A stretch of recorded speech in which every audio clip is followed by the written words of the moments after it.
دو شاخه یک شجر دیدم، یکی تاجیک، یکی ازبک. دو باغ پرثمر دیدم،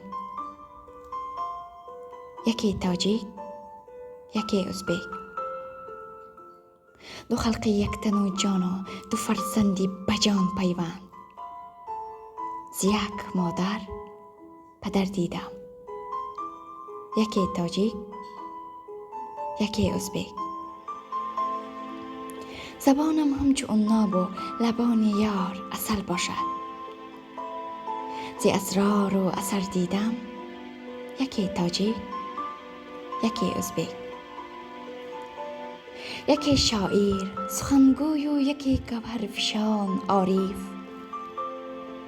دو دستی پرهنر دیدم، یکی تاجیک، یکی ازبک. محبت خانه دل شد دو یاری هم نفس آزاد، ز یک دیوار و در دیدم، یکی تاجیک، یکی ازبک. جهانی عاشقان هر دم نظر کردم به بی باکی، دو چشمی یک نظر دیدم، یکی تاجیک، یکی ازبک.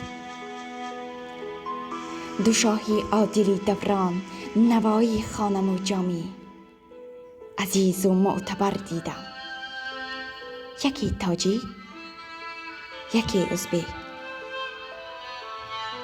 دو رخساری سعادت را طلوعی شمسی فروردین، درخشان در سحر دیدم، یکی تاجیک، یکی ازبک.